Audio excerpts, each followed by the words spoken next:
some assets are compounded assets. That means they have a rational way of valuing them. Say we have a piece of paper, and in this piece of paper, it's written that you can claim $100 if you go to New York to some address in New York. You get there and you get $100, and you say, okay, I don't want to pay the $100 because to get the actual $100, I have to go to New York, and so it's a flight going to New York. So I may have to discount this in the price I pay you.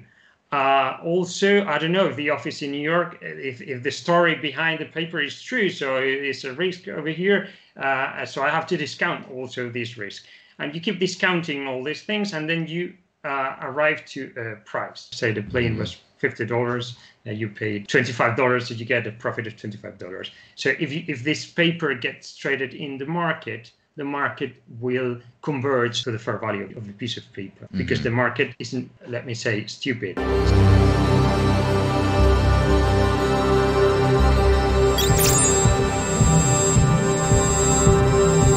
Hey everyone, I have the fantastic pleasure today of speaking with the one and only Pablo Menéndez-Ponte, or the mastermind behind CoinFairValue. How's it going, man? Hello, how are you doing? Thank you for this name you gave me in your introduction. It's an honor for me. Yeah, so we've been contacts for quite a few years, mostly from the Dash community, and I remember way back when you were talking to me about this concept of fair value theorem for coins specifically. Now, using the economic principles of fair value theory to apply to cryptocurrencies to basically try to make some more sense out of valuations. And I remember you talking to me about this, and you got excited about it and started sending me papers and stuff. And I just, I'm too stupid to understand most of that. But then I saw you released a site. I don't know how long ago. Was it a couple of years ago or a year ago? I think it's been a couple of years, a couple and a half. Yeah, so the site CoinFairValue, and of course the tagline is you may be missing a bargain.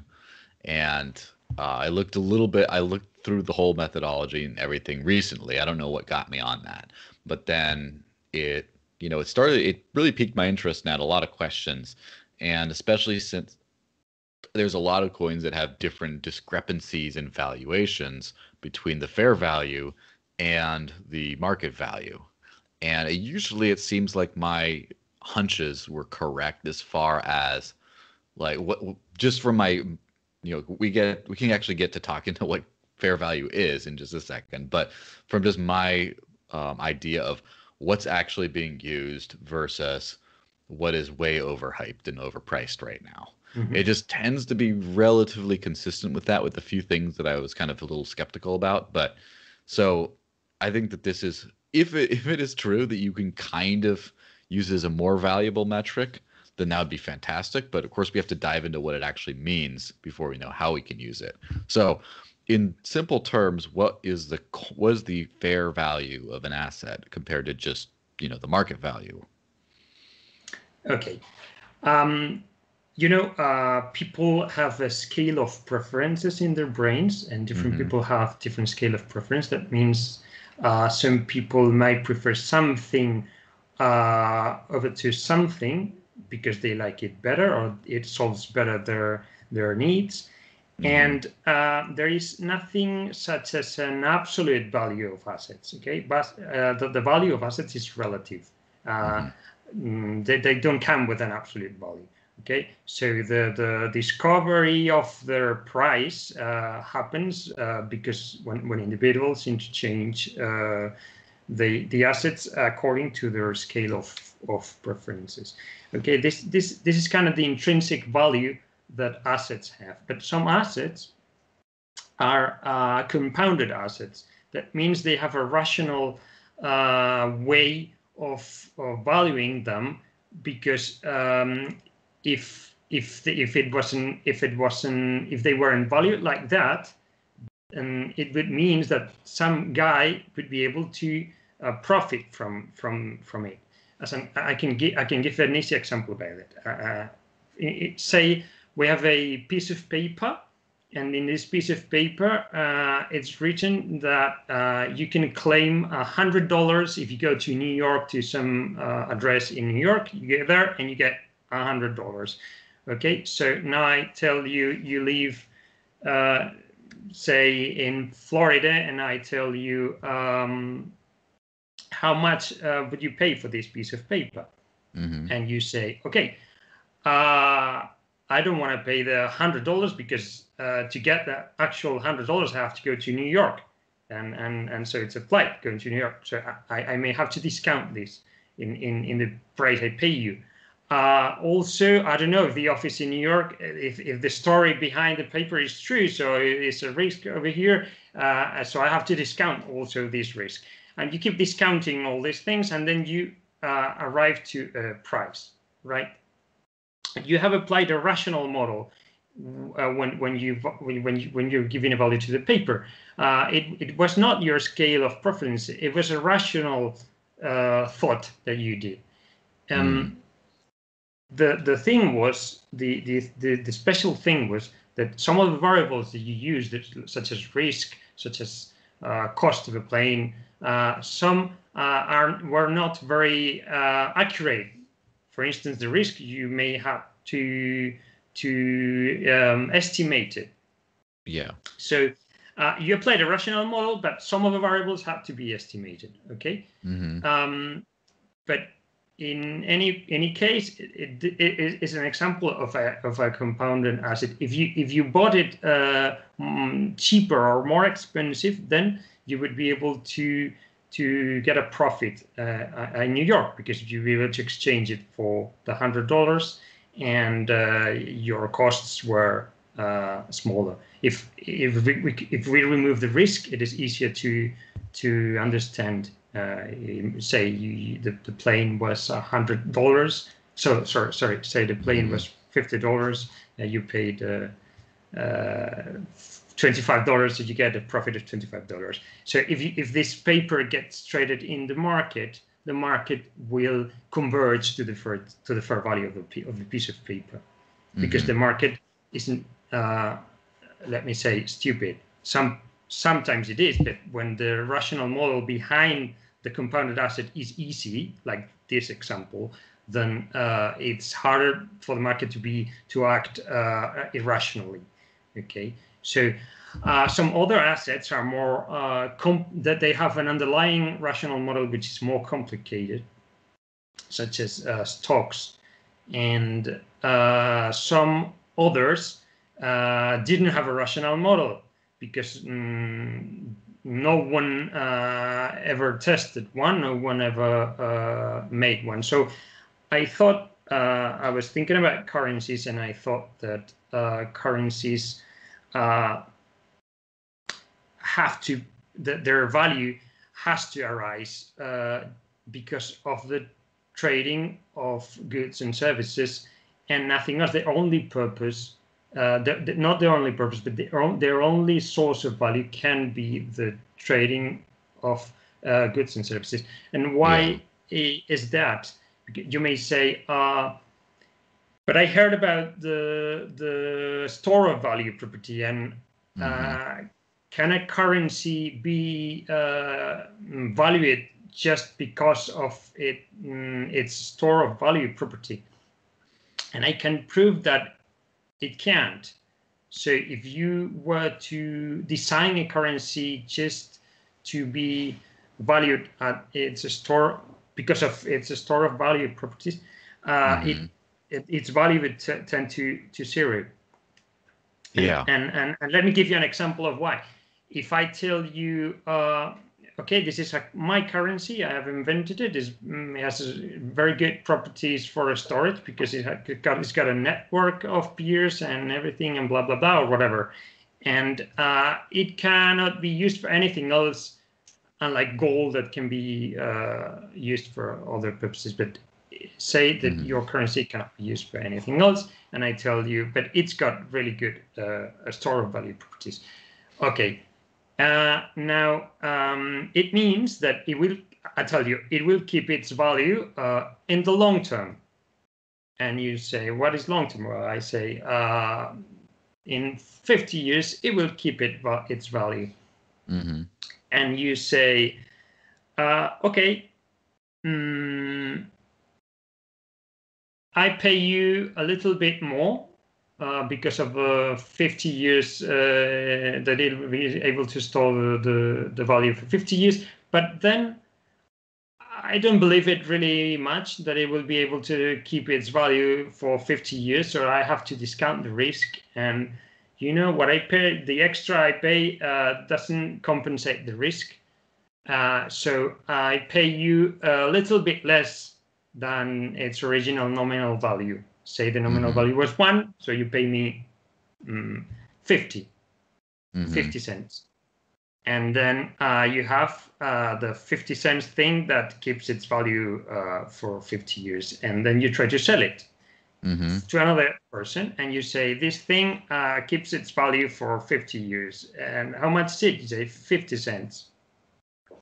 And this guy does the same process you did, and then he decides to pay you 25 cents. And this thing keeps destroying its value as it's traded in the market, because you in the expectation that something is going to retain its value is not it's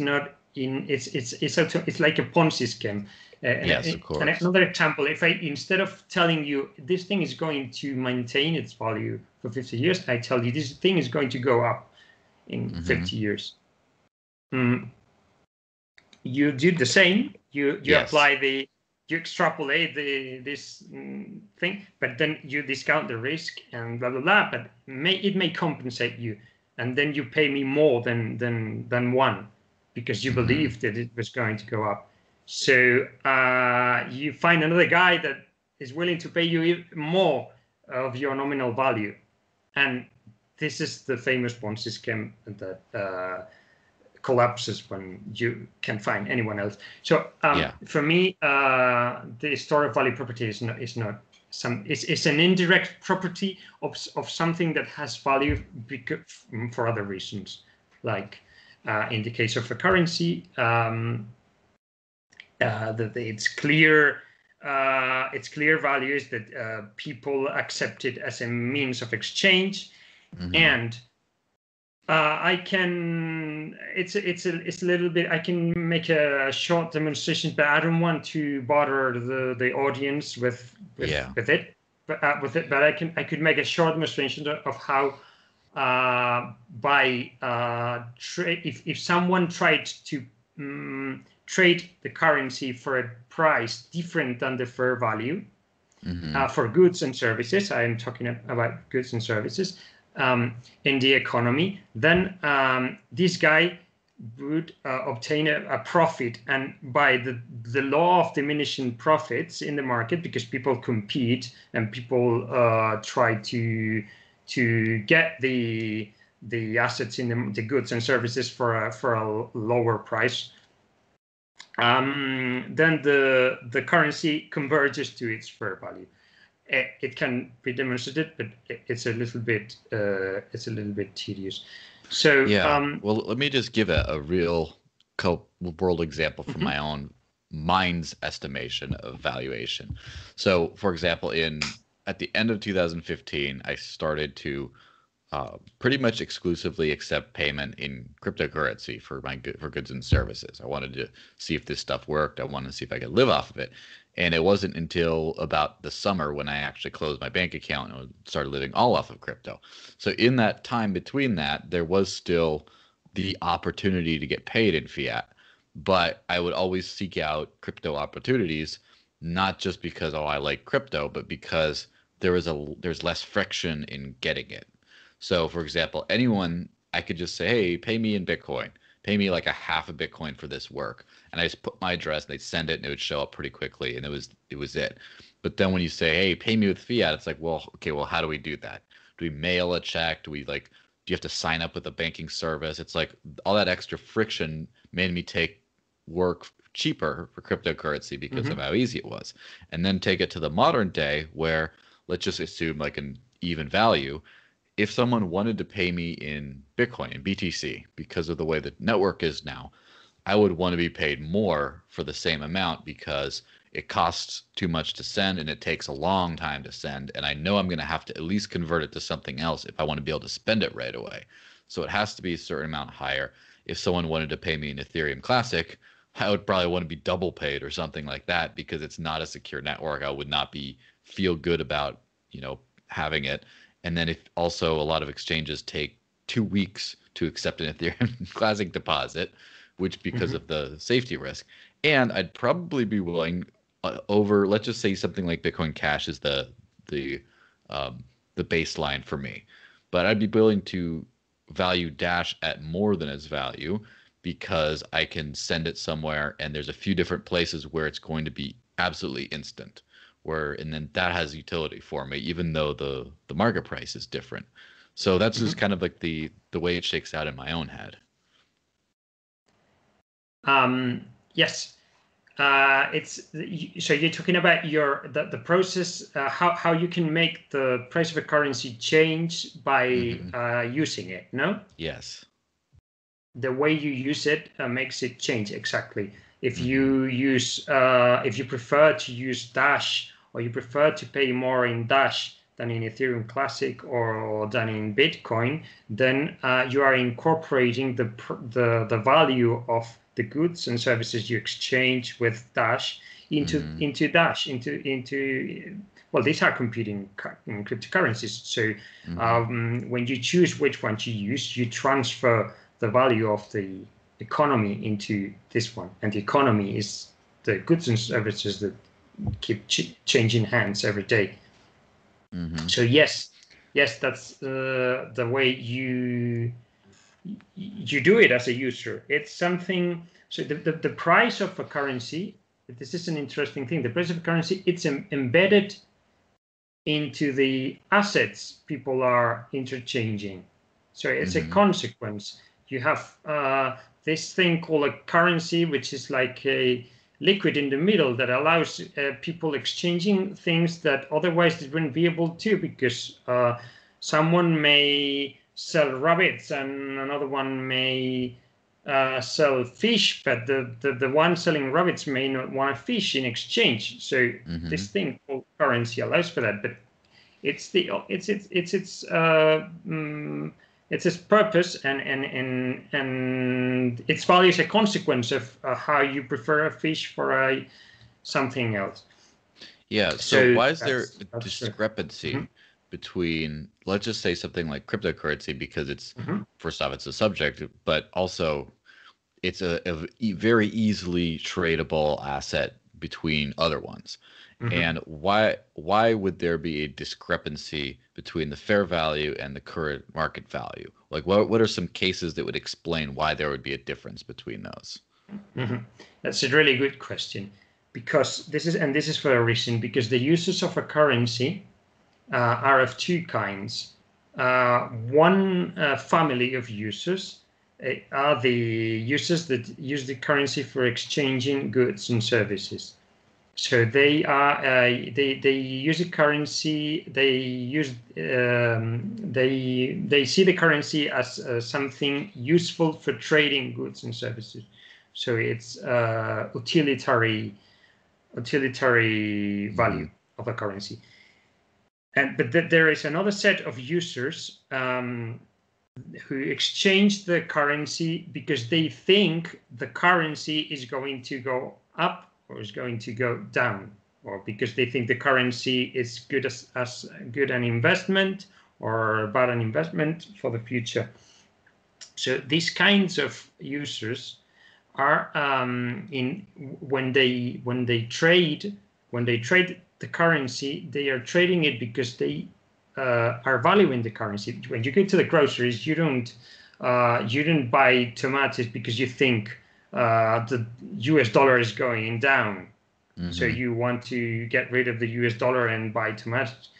You buy tomatoes because you want tomatoes. You work as a journalist in your case, and you produce value and you exchange it for tomatoes, and you use the currency as a means for exchanging it.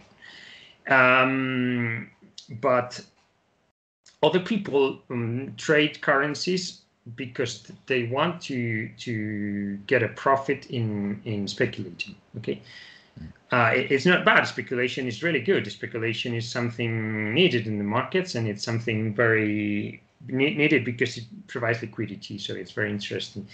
But we have to live with the speculation. And if the set of speculating users is large enough, then you will be able to see their effects. The only users that can make the currency naturally converge to fair value are the utilitarian users. Mm-hmm. The speculators, if they use the fair value model in their calculations and they agree on the different variables, then they also will convert. But that is not the case, as you know. So that's the reason why you get this discrepancy. Yeah. And so let's, for example, let's take something like, I was looking on the site, something like Chainlink. Right, the Chainlink has been going crazy in terms of the price, and I looked at and it looks like the fair value was significantly lower than the market value.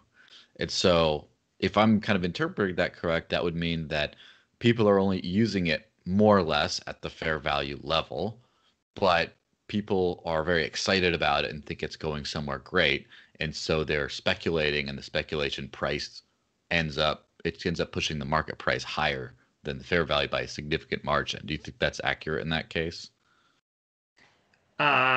Yes. You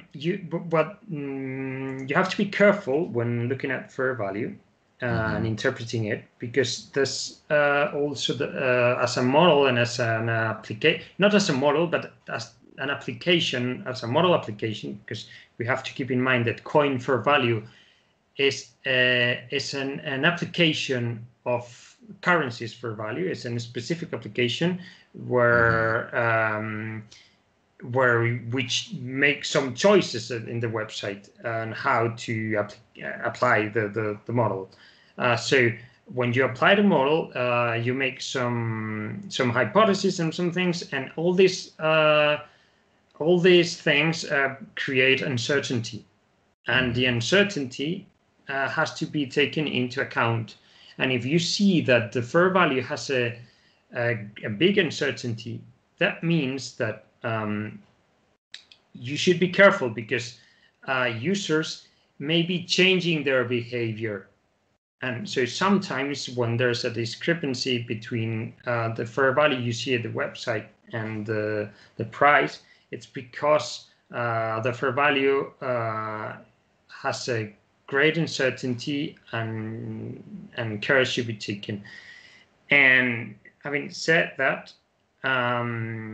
if you see a very thin uncertainty and a discrepancy, it's probably because there's a lot of speculation in the downward side or in the upward side. Yeah, and so, for example, another thing that stuck out to me was Litecoin. And Litecoin's fair value seemed to be noticeably higher than its market value today. Now, would that be possibly, again, we don't know for sure with a lot of these things, but could that one possibility be that even though Litecoin's being relatively heavily used today for non-speculative reasons, people might see the development going on, and they might just not think it has very much of a future, and then they might be speculating on the lower side of it and devaluing it through speculation. Is that a possibility? Yes, that's a possibility. That's a possibility. And price can move fair value. The speculators, as we talked before, can move fair value, can push less utilitarian use of a currency. By speculating lower and lower, people can stop using a currency. So that's the way price can move fair value. So if you check the CoinFairValue, you may see that this happens sometimes. that instead of price converging to fair value converges to price. Yes. Yeah. So what? Now, of course, I read all the different variables that go into calculating fair value on a much more, I guess, academic level, but specifically with cryptocurrencies, because I'm a little bit more familiar with those metrics of, transactions, median transaction value, transaction fees, either average or median, things like that, total move, like all those things you can check on Block Explorer.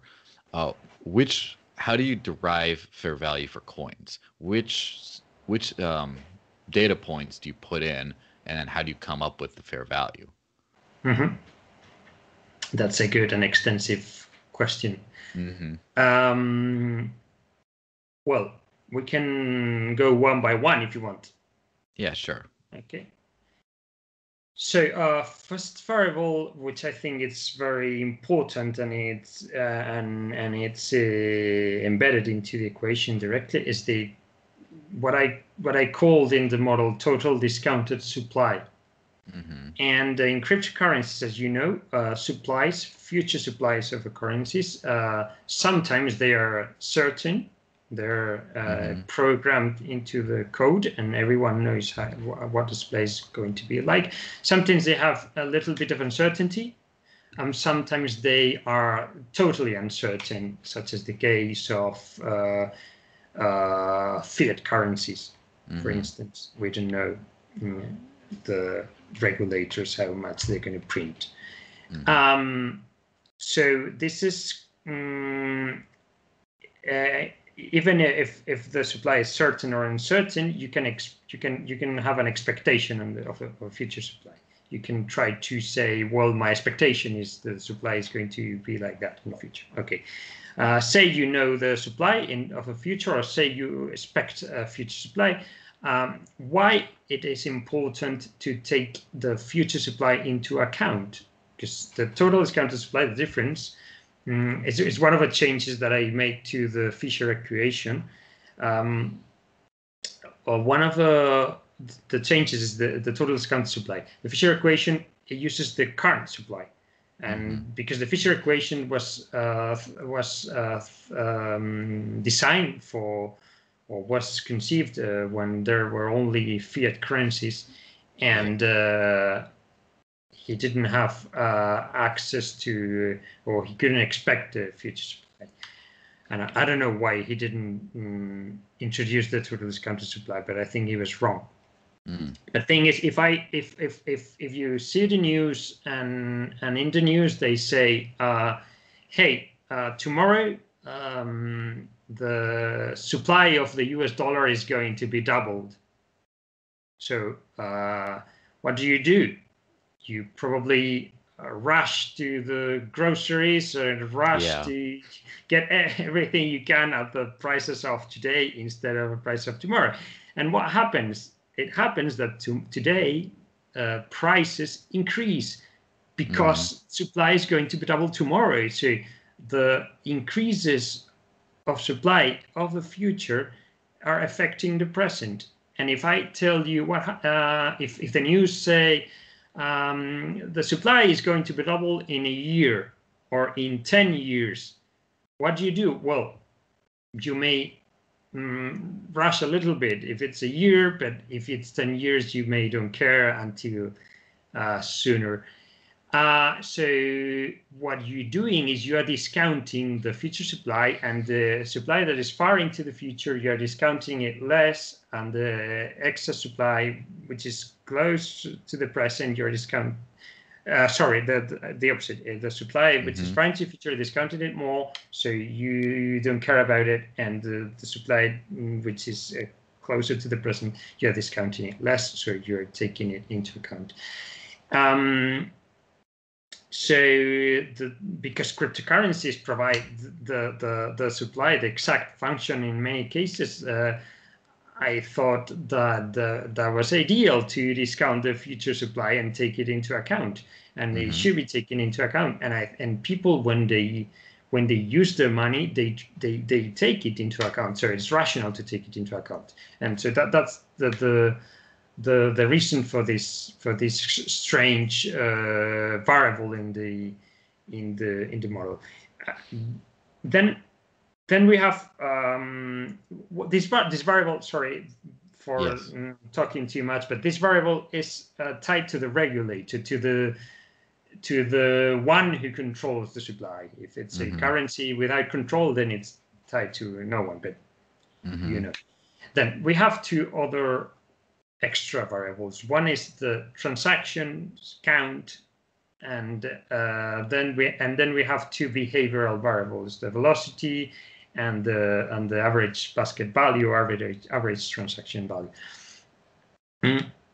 These last two are behavioral variables, but transactions count is not a behavioral variable. It's an extensive variable. It measures how big the economy is, the underlying economy is, how many people and companies, not only people in companies are transacting with the currency. It is true that for a proper valuation and for a proper assessment of a fair value, we should be interested in the transactions for goods and services, right? We don't have this data available in cryptocurrencies. We don't know if something is being transacted for a good or service, or if it's being transacted because someone is sending money to his own other address. So that's a limitation, not a limitation of the currency's fair value model, but a limitation of the implementation of the model in cryptocurrencies. Yeah. As of today. Okay. But what does this limitation mean? It means that the behavioral variables get a little bit contaminated because they are containing behavior which is sending coins to their own addresses, which may be valid. It's also valid, but it's a different kind of behavior. So I think it's a little bit contaminated. Maybe not. Yeah, something to thought about deeply. Yeah. Okay. So that's the total transaction count, right? That's the total transaction count. Yeah. Exactly. Now, one thing that would be interesting to see is when you have more networks at capacity to where spam transactions or whatever you call like a thoughtless, easy to send transaction is much harder to do or much more expensive. So for example, Bitcoin and Ethereum today are at capacity. Clearly they're over capacity, to be honest. And so I wonder if the transaction count, even though it's not perfect, is a little bit of a better metric for those two networks. Yes, because we have to take into account two other variables, and they are different for every coin. And when you're talking about spamming the network with transactions, it typically means putting low value transactions into the network. Okay, so what happens is as per the implementation of CoinFairValue, in the long term, the basket, the average transaction value goes down. Okay, the average the moving average of the average transaction value goes down with time, and then the currency, it doesn't matter that it has more transactions in the long term because its average transaction value is low. But what happens if the spamming transactions is just for a couple of days, or if it's for a couple of days in CoinFairValue, we filter it because we have filters for this kind of events. But if the spammer is working in a month time frame, then what happens is in CoinFairValue you will see the uncertainty spiking. So it doesn't provide any value for the spammer to spam because it will only increase it. Yes, it will increase the fair value, but the fair value is not what is important. What's important are the uncertainty bounds, and if the bounds increase, then it's just introducing noise into the model. So it's not a good practice for him it's gonna get anywhere doing that. And in the case of Bitcoin, in that you provided as an example, and Ethereum, if you see the transactions count of Bitcoin, they're capped. They look like they have a maximum, and we all know that's because they have a limit of the amount of transactions they can process in their blocks per day. That's true. They have limits in the amount of transactions. But if you keep exploring Bitcoin, you will see that in the past, the average basket value increased with time.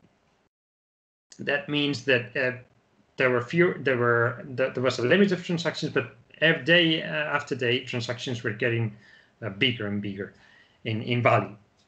And also, you will see that this also, if you switch to logarithmic scale or whatever, or if you keep in linear scale, you will see that this stabilizes also with time. So Bitcoin, somehow Bitcoin users are not using Bitcoin for bigger and bigger transactions because that has a limit also, not a technical limit, but a limit in economical limit.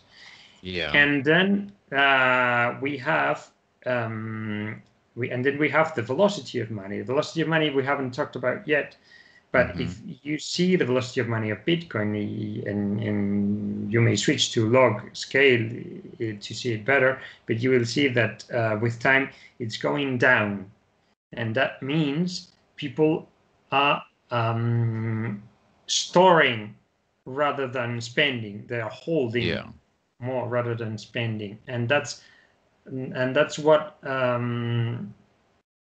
it's been keeping its value going up. But I believe I don't know, I believe this has a limit, and I believe Bitcoin has set its own limit into how much it can be worth in the market, because by limiting transactions, by limiting the extensive variable, you're limiting yourself in how much you can be worth, because people the saving behavior, the holding behavior has a limit.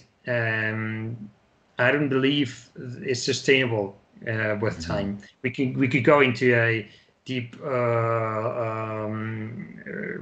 reasoning of this concept. It may take us a lot of time, but I believe it is not sustainable for Bitcoin.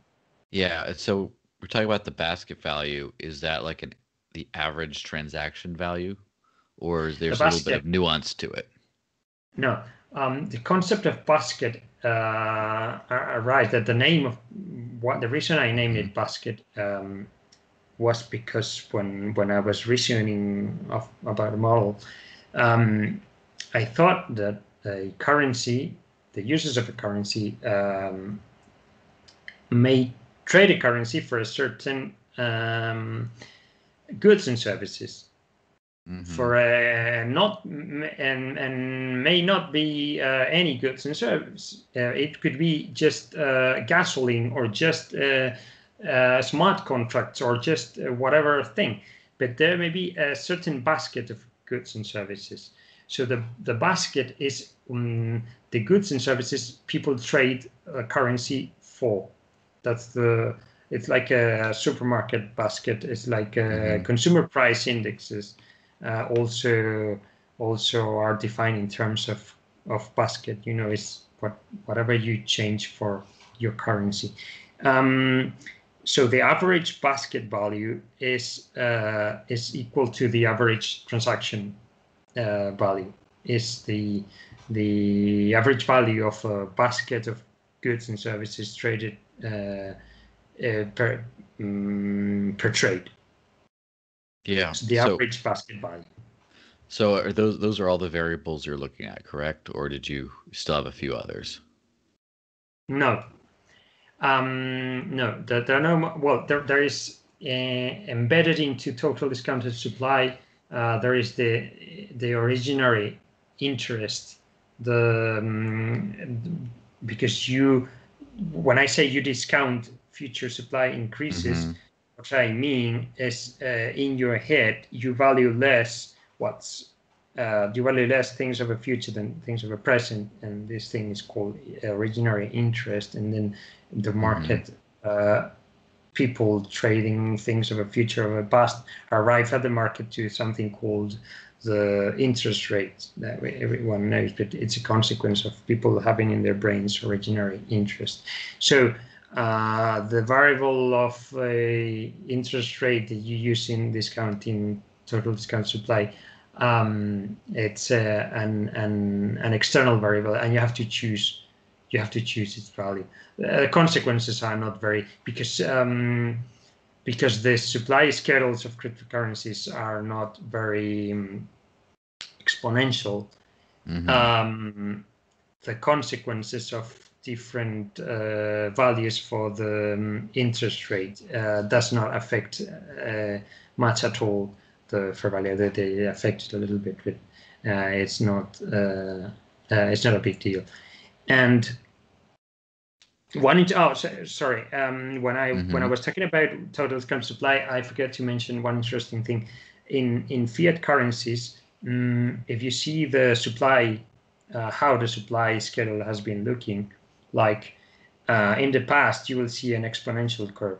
So that means regulators or central banks have been issuing currency at a not constant, but at a percentage rate with respect to last year, if you say. For instance, they've been more or less increasing their supply like 5-6% every year.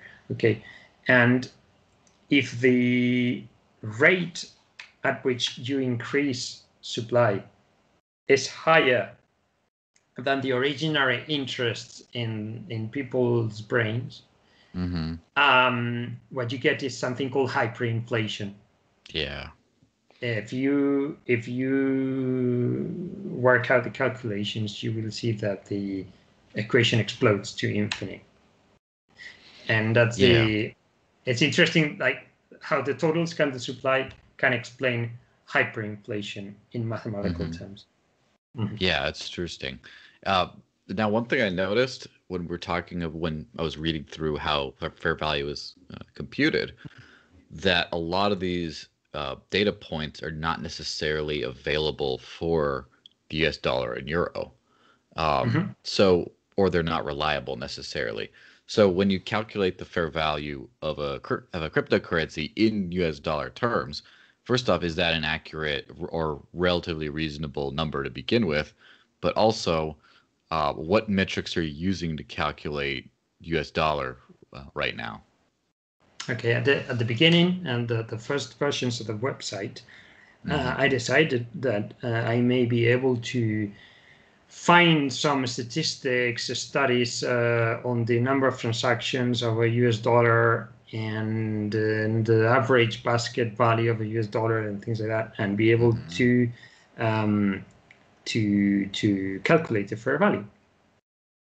But then I realized that these statistics were issued every 4 years, and the fair value had so much uncertainty that it didn't really make sense to try to calculate it. So I decided that for CoinFairValue, I would show the fair value of euro or US dollar as their price, as if the market was fully rational, as if the market using the efficient market hypothesis, which efficient market hypothesis starts from the base that the market is fully rational, so everything traded the market trades at fair value. Okay, so I decided that because otherwise people were constantly asking why, if dollar is higher than euro, then cryptos valued in fair values in dollars are higher than fair values in euros, and strange things happened, and I decided that stick to the price of the euro and dollar, and so the fair values of crypto make sense and are not contaminated by the uncertainty of this lack of information. Yeah, and so when we're talking about accuracy of the crypto data, now someone who's dug through crypto data, like not anything of a super deep way, but just kind of casually observe a lot of statistics, I have noticed that a lot of these statistics can be, I would say, I don't know if faked is not the right word because they're obviously real transactions, but they can be deliberately engineered for these sorts of purposes. Now, of course, we talked about what are the effects of that if someone does a bunch of low value spam transactions on the network, that even though that pumps up the transaction count, then it affects the velocity and the basket value in other ways and introduces uncertainty.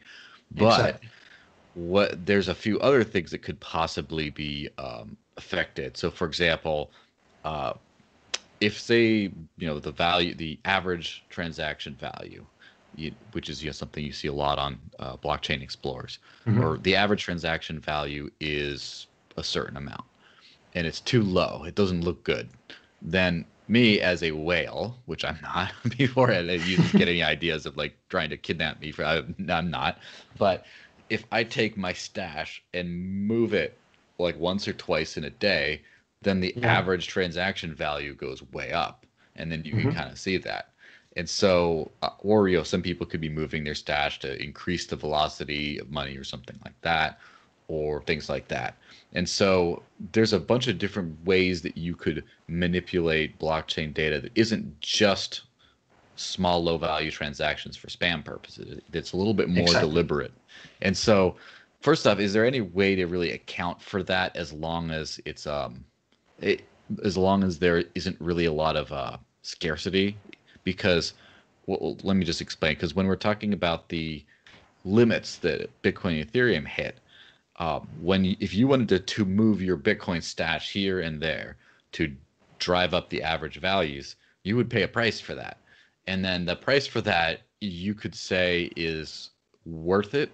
You could actually say that even though it's a manipulative transaction, because you're paying a price for it, you value it in a certain way. And therefore, even though it's illegitimate, it's kind of legitimate in the same way. But when you have it where essentially the cost is effectively zero, it might become more easier to change those kinds of things for manipulation. So anyway, so how do you deal with, or how do you deal with the concept of manipulation of statistics on the network? I have these two mechanisms: the uncertainty and the outliers filtering. If it is in the short term, I can filter it with outliers. If it's in a little bit more than the short term, then I will show uncertainty spiking, even if it's in the basket or the velocity or transactions. All the variables in the fair value equation have an effect in uncertainty. So you better keep an eye on uncertainty rather than the fair value itself, to be sure of what you're doing. And unfortunately, I don't have any other mechanism because I'm not exploring the blockchain, because I have limited resources. If I had more resources, then I would be able to explore the blockchain on my own, and maybe I would be able to filter spamming transactions easier. But with the actual implementation, the current implementation of the website, we have to rely upon uncertainty to protect us. So the guy making fake transactions wouldn't have any incentive, because if people are keeping an eye on uncertainty, then, as I said, he's just introducing noise, but irrelevant for the fair value. Yeah. Yeah, that uncertainty thing seems to really Mhm. take care of a lot because it would be very difficult to fake transactions. It's such a sophisticated way that it appears that you just increase the actual usage for regular purposes. So, for Exactly. example, if you just had a bunch of higher value transactions that kind of blended in with others, we messed up with the where you changed the values so they looked unique and you just sent them over a period of time and you automated it and there's a few different fees and you if you change it to a certain way that it just looked organic, that'd be very challenging, and it would be very challenging for, I guess, not very much benefit, because it would only really benefit people who are just looking at all these transaction trackers or things like that, or looking at these and then just say like, oh, this is actually being used a lot. There'd be a few people looking, but not a lot of people would just Exactly. go that deep into it and then just be like, I'm going to invest because of what I saw there. Exactly. And also the spammer, even if the transaction fees are zero, he has a cost doing it because he has a computer. Maybe the cost maybe small, but keeping the computer on has a cost, or engineering something like that has a cost of time or of effort or whatever. So there's always a cost, but that's true. It's difficult for him to really understand how to manipulate the whole thing, including uncertainty. Yeah. I found few people who really understands the fair value model in depth enough to be able to manipulate it. Some people do, and I'm not saying because it's just because they haven't spent their time, not Yeah, of for other course. reasons. Yes, not because they are silly. I'm not saying that. It's just that they haven't spent enough time understanding the model. And I doubt a spammer. Well, it's just in a scenario, everything can happen, but I Hmm. I I find it difficult. Yeah, well, fantastic. Well, this has been a really great chat. Where could people find out more about CoinFairValue and about your work here? Okay, they should go to coinforvalue.com, and in coinforvalue.com they can find a section about methodology, and which answers lots of questions. And then they can check my original article. It's not a paper; it's an article in Steemit. And they can also contact me in Keybase, and I have more work there. And also they can chat to me and ask me questions. I'm open to answer everyone's concerns. They can join our community in Reddit or join our community in Telegram. I'm solving questions in Telegram many times. So I'm happy with people asking me things. Yeah, fantastic. Well, thanks very much for your time, and hopefully we'll have this upload shortly, and hopefully a lot of people take a lot of interest in it because I think it would be very improved if people paid attention to the fair value of projects when they were trying to talk about what its actual usage is. Yes, I hope everyone has followed this and everyone and people have not get bored about this Hmm. conversation, because it's been a little bit maybe I don't know if everyone is interested about these things, because I tend to speak a lot, and I don't know. Have you enjoyed it, Joel? Yes. Yes, Okay, definitely have. great. Yeah, well, thanks again.